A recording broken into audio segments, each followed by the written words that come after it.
Сайн мэцхан үзэгчтэй та бүхэнд энэ өдрийн мэнд төргий. Үзэгч та бүхэндээ урлагийн боловсрал олгох зорилготой Орос нэвтрүүлгийн маань 7 хоногийн дугаар эхэлж байна. Бид энэ 7 хоногийнхаа дугаарыг соёл урлагийн их сургууль, Nomad Citizens төрийн бас байгууллага, Монголын урлагийн зөвлөл болоод түүний дэргэдэх Улаан гэр галерейтай хамтран хэрэгжүүлж байгаа би Gamblet, Монгол Gamblet гэсэн аудио перформансыг онцолж байна. Тэгэхээр аудио перформанс гэдэг бол дуу аваа болоод үйлдэл тоглолтын нэгдэл болсон ийм нэг орчин үеийн урлаг гэж ойлгож байна. Тэгэхээр энэхүү төслийг бол философч Молор Эрдэнэ санаачлагаар хэрэгжүүлээд Германы олон улсын фестивалд оролцуулаад одоо бол Монголын үзэгчид болоод иргэдэд нээлттэйгээр тавигдж байгаа ийм төсөл байгаа. Тэгэхээр бид энэ удаагийнхаа дугаарыг аудио перформанс гэж юу болох мөн би Gamblet, Монгол Gamblet гэсэн энэхүү төслөөр дамжуулан ямар санааг илэрхийлэх гэсэн болохыг үзэгчид болоод энэхүү төслийн продюсер Карина Бетийн ярилцлагын хамт хүргэх болно. Тэгэхээр нэвтрүүлгийг эхлэхийн өмнө үзэгч та бүхэндээ бас нэг мэдээлэл дуулгахад драмын урлагийн шилдэгүүдийг тодруулдаг Гигэн Муса наадам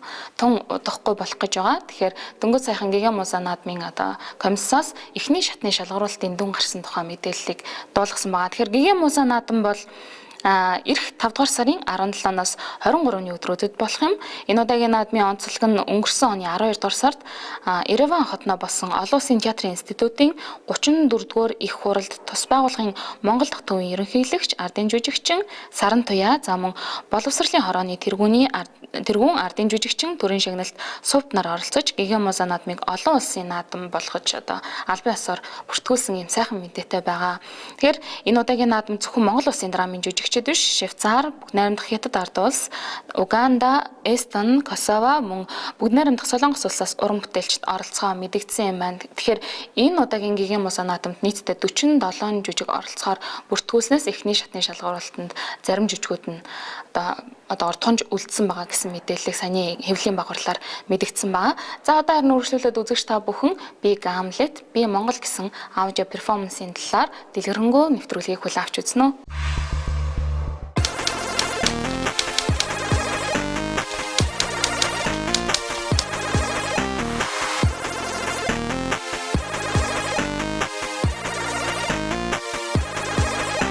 Амьдрах гэж юуг хэлэх вэ? Амьд байх гэдэг нь амьдрах гэсэн ойлголт мөн үү? Амьд байлаач юу ч хийж чадахгүй болсон өвчтөн амьдарч байгаа хэрэг мөн үү? Эсвэл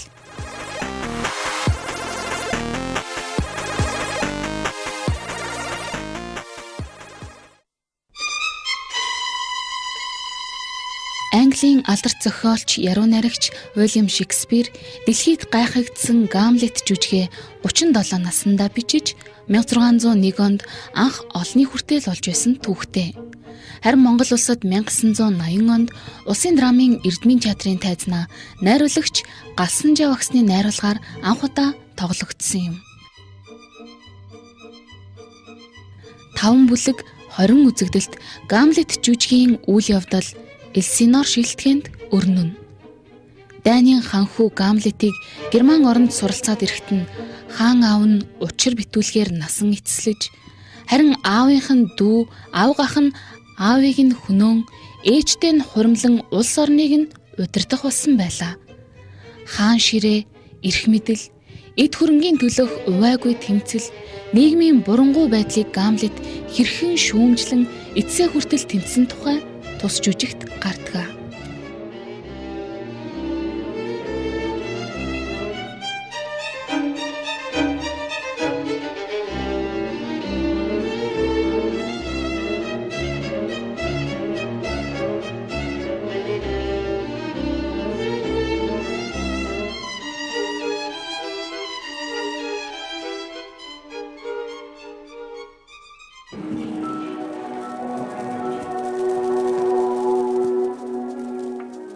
Харин Монголын урлагийн зөвлөл, түүний дэргэдэх Улаан гэр галерей, соёл урлагийн их сургуулийн Метаморфоз үзэгслэн, Nomad Citizens төрийн бас байгууллага хамтран би Gamblet, би Монгол нэртэй аудио перформансыг олонний хүртэл болгоод байна.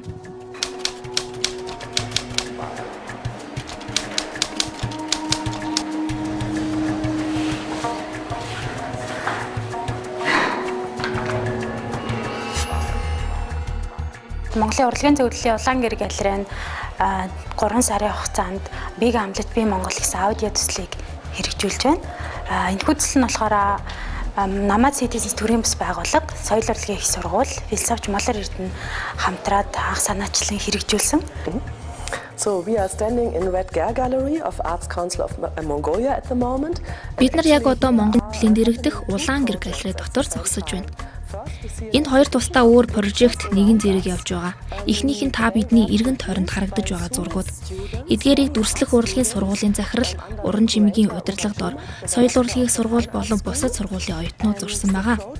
Энэ төслийн нэр нь Монгол Citizens. Төслийг Германы хөгжлийн яам болон бусад төрийн бас байгууллагууд, Адмон, Монсодор зэрэг хэвлэлийн компаниуд, давалгаа төрийн бас байгууллага, мөн Герман дахь Монголын төрийн бас байгууллагуудын хамтын оролцоотойгоор хийж байгаа юм. Энэхүү төслийг 2013 онд санаачилж ерөөхдөө нийгэм тулгамж байгаа асуудал Монгол хүний үн цэн гэж юу юм? Монгол Гамлет гэж байх боломжтой юм гэсэн асуулгын хүрээнд ерөөхдөө одоо Монголын үзэгчдээс санал асуулга авсан байгаа. Тэгээ энийг энүүн дээр Молор Эрдэнэ би Гамлетийн монологийг Молор Эрдэнэ орчуулснаар хамтраад одоо нийлүүлээд мөн зарим нэг дуу оруулж юмхүү би Монгол би Гамлет гэсэн аудио бүтээлийг анх 2014 онд Германы фестивал дээр танилцуулсан байна. Мөн энэ үзэсгэлэнгийн хамтаар бид нар Суйсийн дүрслэх дизайны урлагийн сургуулийн оюутнуудын метаморфоз гэдэг үзэсгэлэнг хамт нээсэн байгаа. Үзэсгэлэн өдөр бүр 10-аас 6 цагийн хооронд та бүхэн олон нийтэд үн төлбөргүйгээр Улаан гэр галерей дээр ирж үзэж болно. We show this exhibition at the moment together. Энэ төсөлтөд яг нэгэн зэрэг бид нар бас аудио төслийг хүмүүст үзүүлж танилцуулж байгаа. Энэ перформансийн нэрийг Би Монгол, Би Гамлет гэдэг. Философч Молор Эрдэнэ Адмон хэвлэлийн компани захирал Инхбат 2 анх Шекспирийн Гамлет жүжигийн сэдвийг санал болгосноор Намад Citizens байгууллагын бид нар Германаас философч, медиа артист нарыг урьж ирүүлээд тэдгээр хүмүүс нийлж Герман Монголын хамтарсан баг хэлбэрээр ажиллан энэхүү төслийг хэрэгжүүлсэн юм а. Энэ фестивал дээр урлагийн зөвлөл одоо энэ цэглэн Улаанбаатар тавьчирч гаргая гэсэн саналын үндсэн дээр Намад Citizens төрийн бас байгууллагын захирал, энэ төслийн продюсер Карина зөвшөөрөөд тэгээ бид нар 3 сарын 14-нд энэхүү цэглэн галерейда нээсэн. And so we are happy that Arjuna from Arts Council, the director, invited it back to Mongolia to show it here now. And why there is a universe. Аудио перформанс гэдэг нь аудио буюу дуу авиа, перформанс буюу үйлдэл, тоглолт хэмээн үгчлэн орчуулагдана. Харин урлагт энэ нь тусгаалan бэлдсэн сэдв санаа бүхий текст, дуу авиаг сонсож үзэгч өөрөө үйлдэлд татагдан орох процесс юм. Өөрөөр хэлбэл энд бидний мэдих уран бүтээлч гэж байхгүй, харин үзэгчид өөрсдөө уран бүтээлч болж урлагийг бүтээх явц гэж ойлгож болно. Энэ бол нэн орчин үеийн урлаг буюу contemporary art-ийн онцлог юм.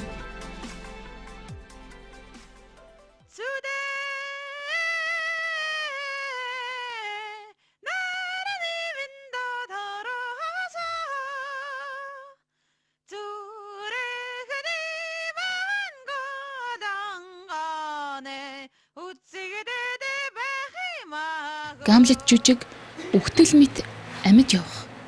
Нэр төртөөгөр үхэх хоёрын аль нь жинхэнэ амьдрал болохыг асууна. Энэ асуултыг монголчуудаас асууна. Шудраг бус явдал, эрх мэдэл, эд хөрөнгөнд өөрийн сэтгэл зүрхээ алдсан хүмүүсээр дүүрсэн Монгол улсад одоо юу хэрэгтэй вэ? Бурангуй бүхнийг зоригтойгоор эсэргүүцэх Монгол Гамлетууд хаана явна вэ? Гамлет гэдэг бид жүжиг бол мэддэг. Гэхдээ хамгийн гол нь тэр Гамлет гэдэг жүжиг маань өөрөө яг одоо Баттаач гэдэг юм хин нэгэн хүн дээр өөрөө хэрхэн илэрч байх хэрэгтэй юм бэ гэдэг нь хамгийн чухал юм байна л да. Ер нь хүн болгон Гамлет байж болно гэсэн тийм төрүүлж юм тийм. Тэгээд хүн болгон угаасаа Гамлет шиг тийм. Бид нар монголчууд ч гэсэн бас Гамлеттай байх хэрэгтэй. Тэгжээж бид нар бол өөрчлөн сайн зүйлийг бүтээх болно тийм. Гамлет зохиол дээр Гамлет жүжиг дээр бол Гамлет өөрөө тухайн нийгмийнхэн болохгүй байгаа тэр хүний тэр адгийн тэр муухай занг мэдчихэд эхлээд бол тэрийг хүлэн зөвшөөрөхөд маш хэцүү байдаг. Яг тэр байдалтай эхлээд нэг тулгардаг штеп. Яг тэрэн шиг бид нар бол энэ нийгэмдээ бол яг энэ болохгүй байгаа хүлэн зөвшөөрөхгүй байгаа зүйлээ ингэж мэдэрчээд эсвэл чимээгүй яваад хав эсвэл нөгөө тэрнийхээ эсрэг юм хийх үү гэдэг талаас нь одоо сэрээсэн. За хүн чи өөрөө би хүн юм чи аюул та хинч хувьдаа өөртөө Гамлет ээж болж чадна. Тэг хамгийн гол нь бодол санаа тий. Тэр л Гамлет ч байх хэвээр. Үзэгчид тусгаалan бэлдсэн чихвч зүүн зааврын дагуу алхаж, хөдлөж, сууж, хэвтэх ёстой. Энэхүү үйлдэлүүдийг хийх зааврын хамтаар тэдэнд яагаад ийм үйлдэл хийж байгааг тайлбарлах бус харин Монгол улсын 1921-ээс 2015 оны түүх Шекспирийн Гамлет зохиолын монологийг философч доктор Молор Эрдэнэ орчуулахаар уншина.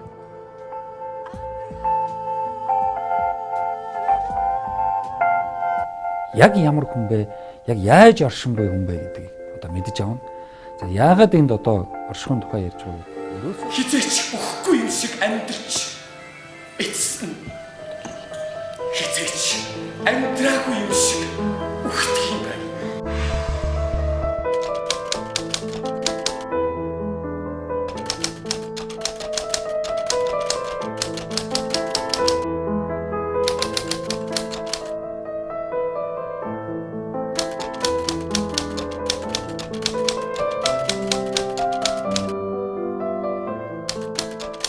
Уильям Шекспирийн жинхэнэ нэрийг нь Эдвард де Вера гэдэг байсан бөгөөд Шекспир хэмээх нууц нэрээрээ зохиолуудаа нийтэлдэг байсан гэж зарим их сурвалжууд дурддаг. Харин бид нарын хийж байгаа зүйл бол бүр өөр зүйл. Бидний хийгээд байгаа нь болохоор үзэгч нь өөрөө жүжигчин болдог аудио перформанс юм. Хардаа үзэгч толгойдоо чихвч зүгээд нэг юм сонсно. Тэгж сонсонгоо жүжигээ тоглох нь байна. Чихвчээр үзэгчдэд үйл явдал юу хийх зэргийг нь хэлж өгч байна. Энэ чинь тоглогчийн дотоод сэтгэлийг илэрхийлэх цоошин арга зам юм. Нэг ижил жүжигийг тоглох бүрт өөрөөр олон янзаар илэрхийлнэ гэдэг гайхамшигтай. Play.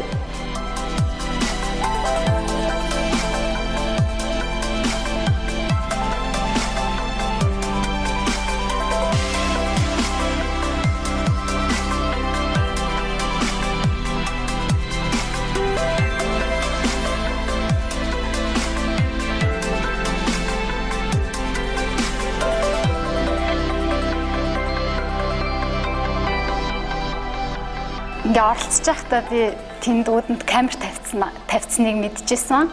Тэгэнгუთ би тэр камер доторх байгаа хөдөлгөөнийг дотроо ихэндээ төсөөлсөн. Яриаг анхаарахгүйсэн гэх үү.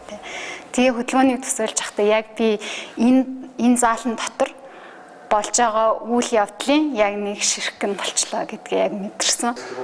За залуу үе гэх юм уу тэр хүмүүсийн бодож байгаа бодол санаа, шинэ уур амьсгал гэх юм уу хүн болгоны дотроо бодоод явж байгаа зүйлийг энд бол бас яг ил гаргаж хэлэхэд бас илүү тийм дөхөм нэгдэж хэлэхэд санаа бодлоо солилцоод аяа зүгээр таалагдлаа энэ арга хэмжээ.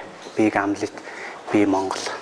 Би бодлоо одоо ингэж өөрөө оролцдог юм юунд оролцож байна. Сэтгэл санаа бол айгүй өндөр хийсээ бас нэглэн гоё ч гэсэн нэглаараа эмгэнэлтэй байна.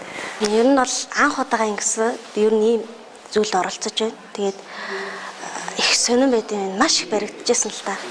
Өөрөө сэтгүүлч хүмүүртлөө яагаад ч юм ил баригдаал одоо гараа барьцаагаараа гэхээр нэг л тийм сонирн тий хөндөй. Тэгээд ингээд очиод барих хэцүү, барихгүй байх хэцүү. Тэгэл нэг тийм ер нь зааврын даг бүр амар ингээд хүчлээд байгаа ч юм шиг. Гэхдээ тэр бүхнээс бас айгуу тийм би нэргүй хараад инээсэн ч юм уу тий айгуу тийм эерэг нэрэг олж авч чадсан. Тэр утгаараа надад айгуу өнөөдөр үйл ажиллагаа үнэхээр таалагдсан. Яг мэдээж нөгөө бид нар чинь нөгөө урлаг гэхээр л заавал нэг тийм бидрээс хол байдаг юм шиг те эсвэл бидрээс бүр ингээл нэг тусдаа байдаг юм шиг ойлгодог. А гэтэл урлаг гэдгийг бид нар өөрөө өөртөө хэрхэн бий болох вэ гэдэг нь урлагийн хамгийн чухал зүйл байдаг юм болов.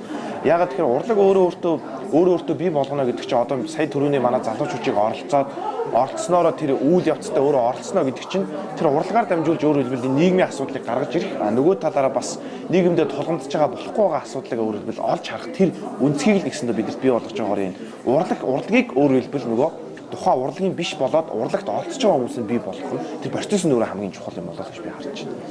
Тэр мэдрэмж нь их сайн. Тийм болохоор би энэ дундаас нөгөө нэг яг өөрийгөө хайгаад эхэлсэн шууд л аяга уртан. Тэгээд өөрийгөө хайгаад тэгээд за ямар ч гэсэн би чөлөөтэй байх хэрэгтэй гэсэн. Нэгтэл хүн чинь ингээл олон хүмүүс донд ороод ирэхээр яг л ингээл нийгэмд гудамжинд явж байхдаа хүн ойрлж болтгоо шиг бас энэ дотор би ойрлж чадахгүй, өөрийгөө чөлөөлж чадахгүй л гэсэн. Тэгээд энэнийхээ үр дүнд болохоор юу гэж бодож байна вэ?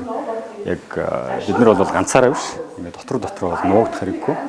Ер нь бол гадагшаа ингээд яг өөрсдөө илэрхийлэх ёстой. Тэгээд энэ бусад хүмүүсийн дотор ч гэсэн бас ийм илэрхийлэх хүсэл бол бас нуугдж байгаа хаа гэж бодож байна. Би тэгээ бусдыг хараад инээж байгаа тий бас баригдж байгаа байдлыг хараад өөртөө адилхан байдалтайгаа мэн гэл нэг тийм гоё байсан. Сүхбаатарын талбай. Энд 40 жилийн өмнө Чинзэр Сүхбаатар ард түмэндээ хандаж өгсөн билээ. Гэрэл тэрэтүү коммунизм төрөх дараагийн 50 жилдээ инхүү орлоо.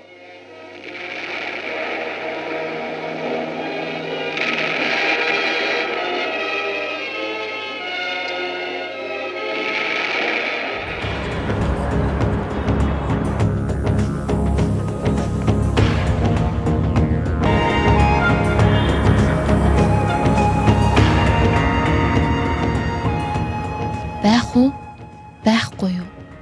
Байх шүү дээ. Байгаа байхгүй нь мэдэгдэхгүй. Бусдын үгээр бусдад таалагдаж, хулчиж явснаас байсан шиг байж, үгээ хэлж, үннийг илчилж, зоригтой явсан нь илүү дээр шүү дээ. Байх уу? Эсвэл байхгүй юу? Одоо энд тавих асуулт бол тайван даруй хүн болох гэж явах уу? Уур хилэнгээр нүүрлэж өөдөөс минь чиглэсэн тэрл олон хурц сум чичлэрүүдийг төвчээд л явах уу? Аль эсвэл энэ л олон болж бүтэхгүй худал хуурамчийн эсрэг зэвсэглэн эсэргүүцлээ илэрхийлж төгсгөл болох уу?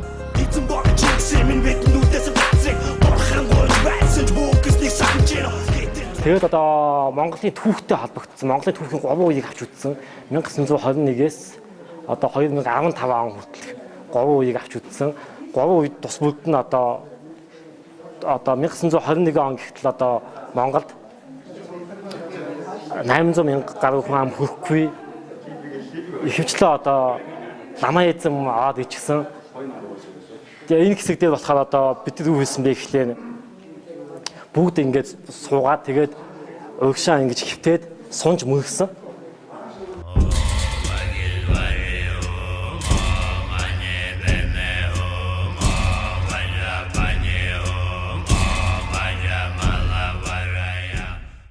Энэхүү төслийн онцлог нь Монгол хүн гэж хинбэ? Монголын дүр төрх юу вэ? Монголын мөн чанар юу юм бэ гэсэн асуултын хариултыг олохоор өнгөрсөн одоо ирээдүг харьцуулан үзүүлж төсөөлөн аялах явдал юм.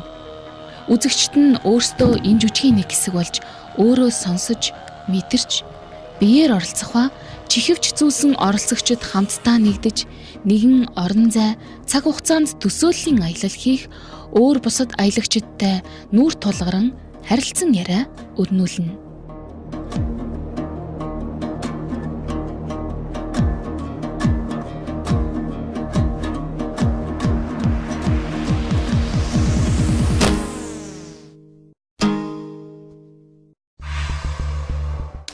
Акт 1. Социализмаас өмнө.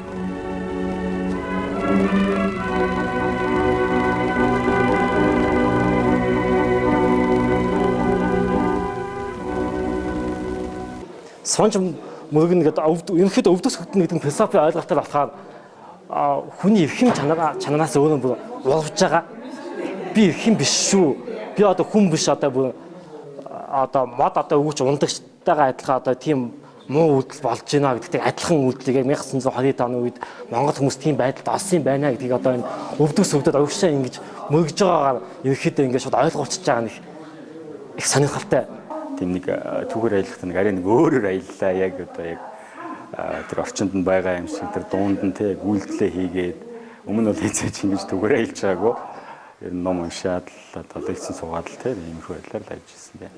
Яг мэдээж бид нар түүхийн асуудлыг ч гэдэг юм уу өнөөдөр бол яг таг бодож ирвэл Монголын түүх бол яг ийм шүү гэд төрөөс яг жишээлбэл ингээд нэгдсэн тийм түүхийн тодорхой сурагч гэдэг юм уу тодорхой тогтцсон тийм парадигм бид нар өнөөдөр алга л да. Тийм учраас бол мэдээж бид нар бол түүхийнхээ асуудлыг илүү одоо юу гэдгийг мэдээж бас хөгжлийнх нь үүднээс буюу материалист үүднээс нь харах хэрэгтэй. Тэгэхгүй бид нар айл 800 жил ч гэдэг юм уу эсвэл 2200 жилийн өмнөх түүх бид нар ярина гэвэл өөрөө маш хэцүүлтэй. Ягаад тэгэхээр түүх гэдэг чинь өөрөө маш абстракт зүйл гэдэг л да. Ягаад тэгэхээр бид нар тэрийг жишээлбэл яг 100% харж чадахгүй. Бид нар тэрийг яг 100%-аар өөрөлдвөл баталж чадахгүй. Өөрөлд бид нар тухайн цаг үед байсан хүмүүсийн бичсэн зүйлийг өөрөлдвөл түүх гэж л ойлгож байгаа. Тийм учраас бид нар түүх гэдэг зүйлийг аль болох тэр бодиттой тэр хорнолог буюу он цаг тоолтно. Нөгөө талаараа аль болох бодиттой материалист хөгжлийнхөө зүй тогтлоор түүхийнхээ зүй тогтлоос л бид нар илүү харах хэрэгтэй болов гэж ойлгож байна. Энэ үеийн түүх бол монголчууд шинжлэх ухаан, мэдлэгийн салбартаа танилцж амжаагүй, ард түмэн буддын шашныг хэд абсолют байдлаар дахин шүтэж, хувь хүнийг үгүй хийж, ердөө бурхны л зам мөр зурсан зургаар явдаг хүмүүсийн тухай гарах бөгөөд энэ хэсэгт бид өвдөглөн сууж, газар хөвтөд гараа дээш өргөн мөргөх ёстой байлаа.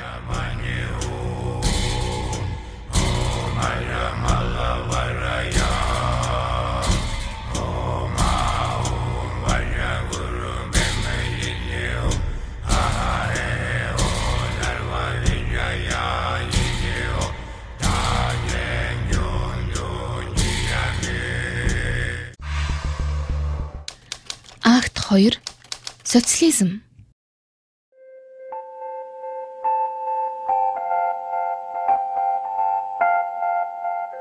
Тавидах жилийнхэн өглөөтэй золголоо. Эх орны минь зүрх болсон Улаанбаатар хот. Жанжин Сүхбаатарын нэрмжих талбай төгөд хүмүүнээр дүүрчээ. Дараачихын социализм үе болохоор санслын хөлөгт суудсан. Санслын хөлөгт суугаад ингээд эргэлдээд байсан. Эргэлж байгаа хоолнд одоо Монголд анхны одоо 10 жилийн сургууль, их сургууль, тэгээ мэрэгжил, тэгээ гэр бүл маш олон юм ингэж бий болоод хөгжсөн боловч одоо Горбачев гарч ирээд тэр одоо санслын хөлгийг зогсооцсон. Би өөрөө нөгөө нэг 80-ад оны хүүхэд яг социализмын сүүл үе надад социализм үеийн дуу сонсогдсон гот надад их гоё. Нэг сонин баг нас минь санагдаад.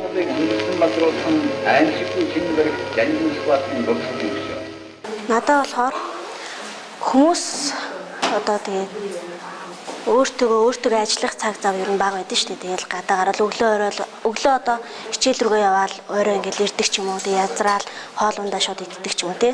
Энд бас нөгөө өөртөө бас бодоол тий ганцаараа ингээд алхаал өөртөө бас туулж ажилласан баг. Тэгээ бас бусад одоо энэ Монголын нийгэмд бас юу болж ийн тий. Чамд юу н хурч ийн, юу н хурч чадахгүй байх бас тэр бүгдийг бас ойлгуулахыг бас эрмэлзсэн юм болов уу гэж бодлоо. Ерөнхийдөө бол нийгмийн нөлөөлөл гэдэг бол хүнд маш их тусч идэг. Тэгээд цаашилбал хүмүүс одоо нийгмийн нөлөөлөл буюу супер эгогоо дагаад тэрэндээ уусаад одоо өөрийн эд буюу дотоод үзэл, дотоод санаагаа алддаг.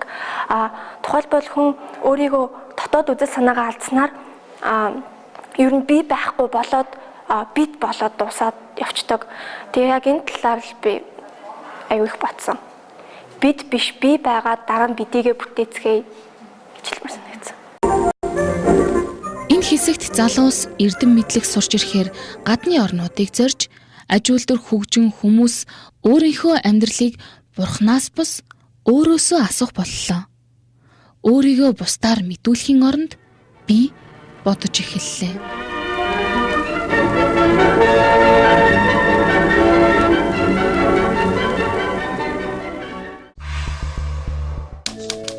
Акт 3. Ардчлал. Аз болж хонх дугарлаа. Арай ядаа. Норноос ирлээ.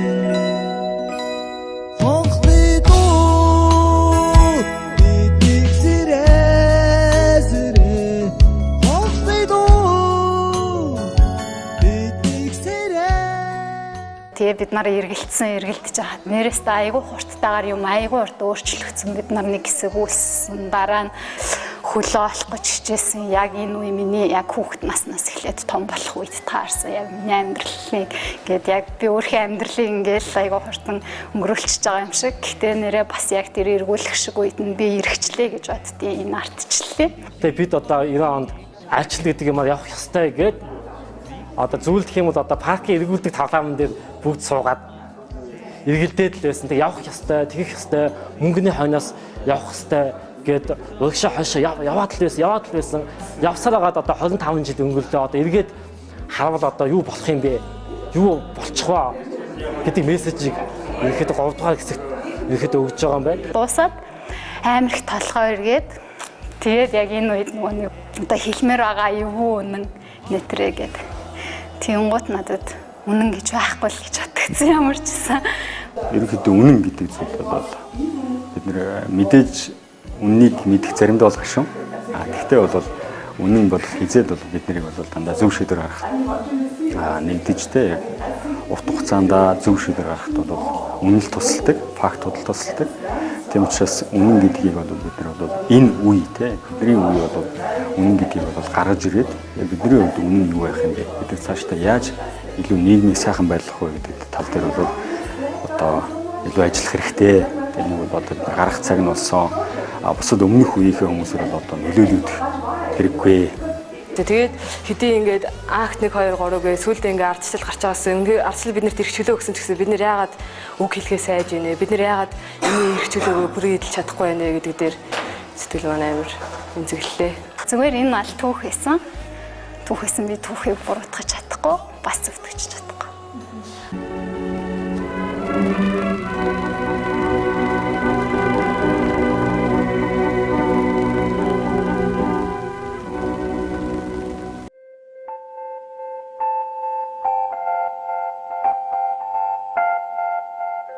Тавидах жилийнхэн өглөөтэй золголоо.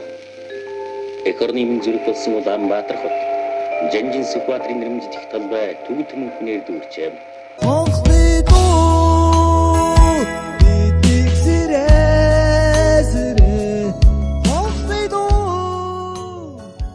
Чингисийн алтар Баатар тавай.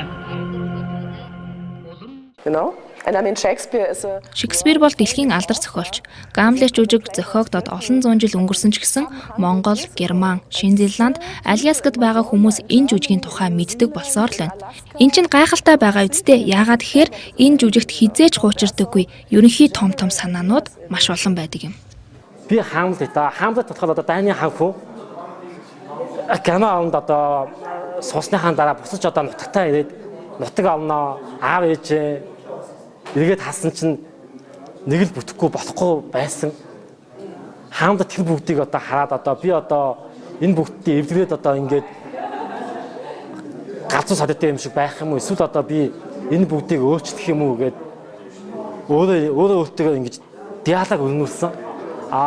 Тийм болохоор одоо очуу юм Монголын одоо хүүхд залуучууд бол одоо энэ Хамлет чиг бас өнгөрсөн 25 жилийн түүх эргэж нэг хараад яах ёстой юм бэ?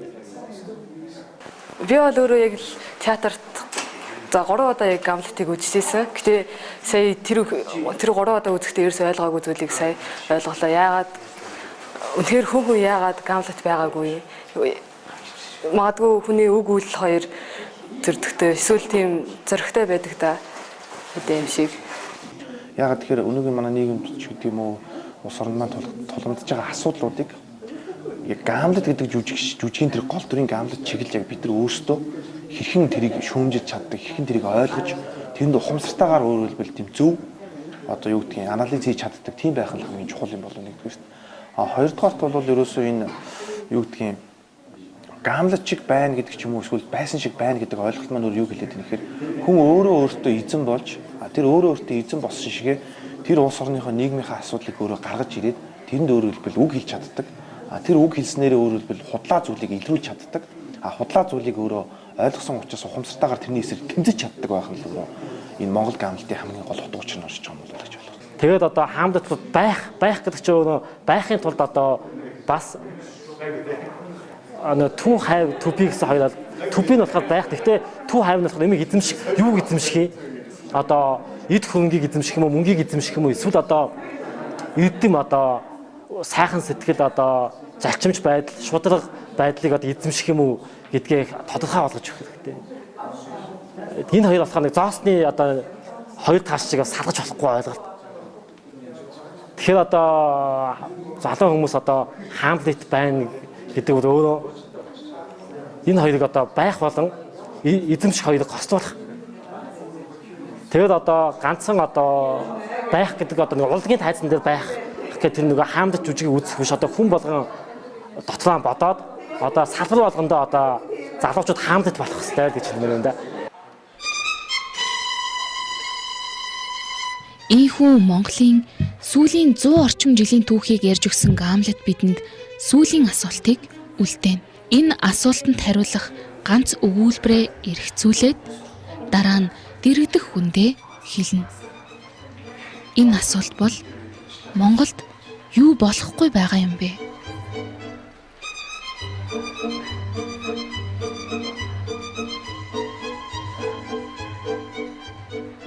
Бигээ бүтээцгээд бид байцгаая.